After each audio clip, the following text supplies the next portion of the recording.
And now it's time for champagne! Champagne showers at the end of the prize giving ceremony of FIM Junior World Trophy Team.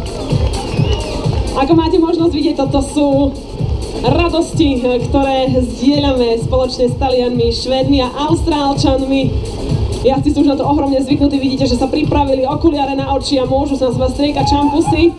Takže toto sú juniori do 23 rokov, ešte taká správna mládežnícka pobláznenosť a netreba im teda uprieť ich neuveriteľný talent na jazdenie.